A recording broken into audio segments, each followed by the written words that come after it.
Salut tout le monde, bienvenue au vlog TMA. Il fait beau aujourd'hui, c'est dimanche de la longue fin de semaine. Je vais en profiter pour aller au garage, je pense, faire peut-être 2-3 petits jobs. J'ai amené mes helpers aujourd'hui. Fait que genre de l'aide, je suis chanceux. On a une petite route à faire, donc on se voit rendu au garage.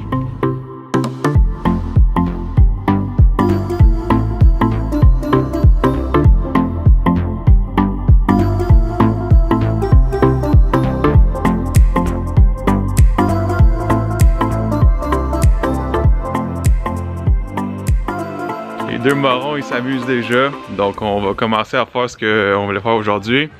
J'en ai parlé un petit peu dans les autres vidéos, mais en arrière, la roue, la Z en fait grise, il y a un petit bruit. Fait que ce qu'on va faire, c'est qu'on va aller, je vais aller enlever le caliper. Moi, ce que je pense, c'est que c'est le handbrake, le module handbrake qui est en dessous du rotor. Donc, on va enlever le caliper, enlever le rotor, puis on va aller voir s'il y a quelque chose qui cloche là-dedans. Le caliper, c'est assez simple. Donc, je sais pas si vous pouvez voir, mais il y a juste deux bolts en fait à enlever qui sont ici. Donc, je vais juste les enlever, je vais juste les déposer après sur le control arm, puis on va y voir ça.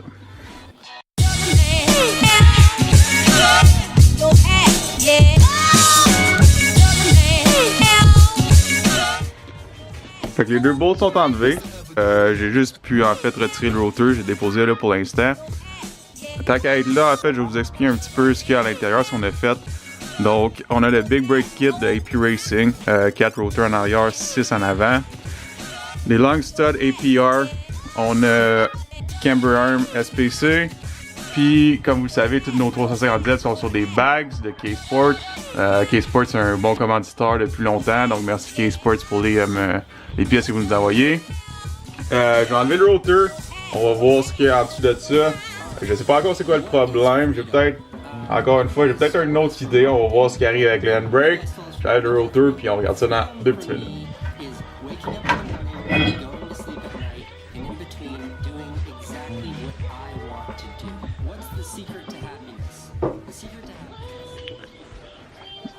Donc, c'est ce que je pensais. Je sais pas si on peut avoir un petit focus.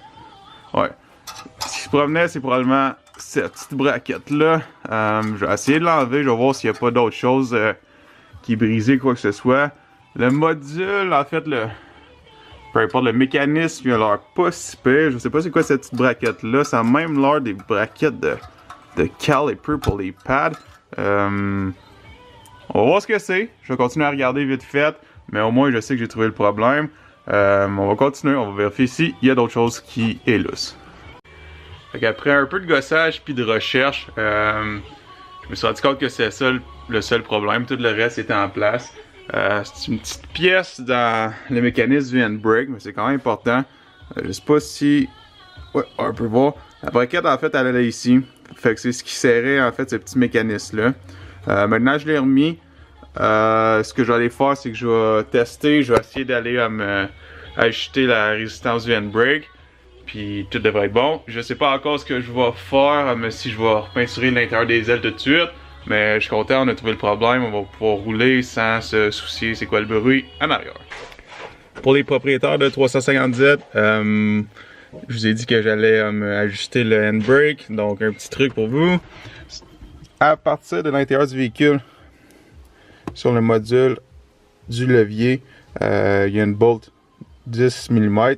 Ce que ça fait, c'est qu'on peut la visser et la dévisser pour la résistance dans le handbrake. Donc plus on la visse, plus le handbrake va être tight comme on veut. Donc petit truc, il faut enlever la console. Mais des fois c'est plus facile et c'est plus accessible pour le monde qui connaisse moins la mécanique. Donc un 10 mm en dessous de la console. Fait que ce problème là c'est réglé. Le handbrake fonctionne comme du monde, on a essayé. Là pour l'instant on refera pas les ailes. À chaque fois par exemple qu'on va là habituellement, ce qu'on fait c'est qu'on repeinture les ailes. Puis en fait on essaie de polir ou de au moins nettoyer quelques arms ou des choses comme ça. Mais ce serait pas aujourd'hui. Ce que je vais faire par exemple c'est que je vais commencer à travailler un petit peu sur la MK2. Quelque chose que j'avais à faire. J'ai pas de poignée donc je n'ai pris une de la blanche qui est là, notre donneur.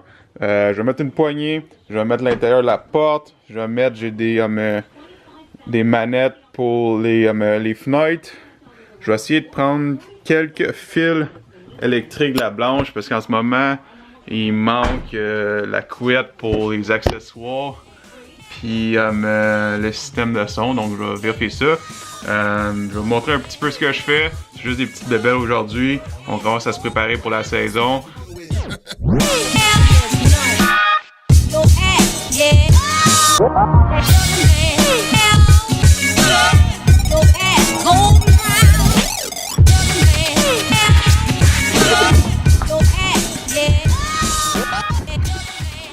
Je sais pas si on peut voir, ouais.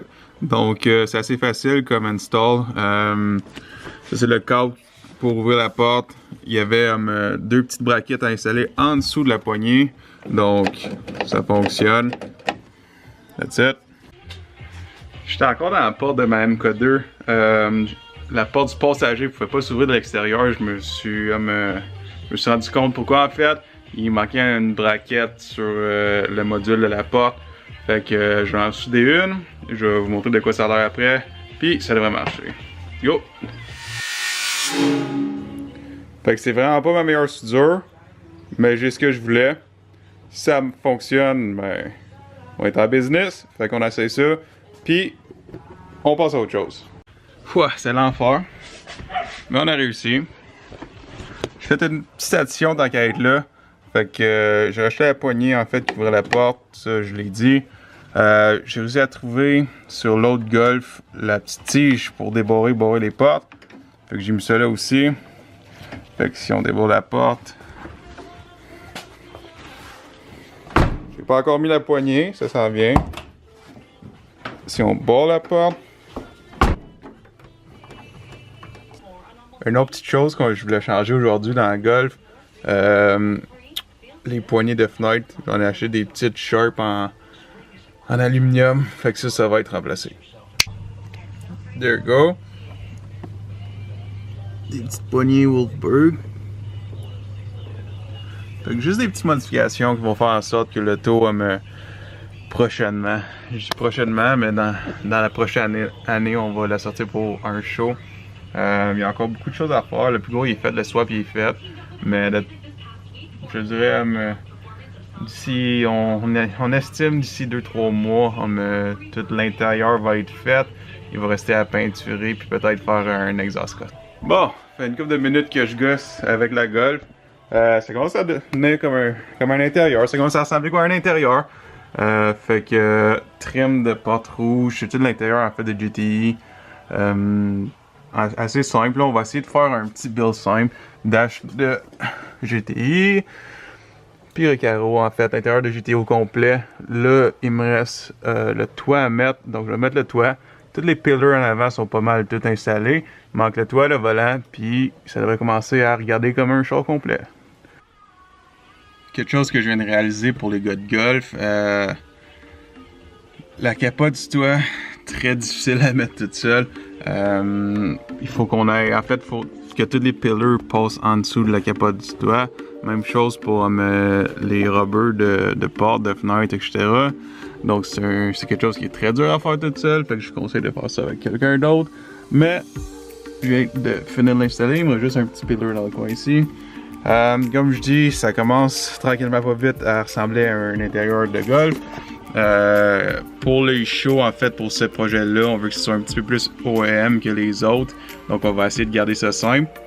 Je pense que ça va être tout pour aujourd'hui. On commence tranquillement pas vite à faire des vidéos qui vous montrent ce qu'on fait, des petites installs.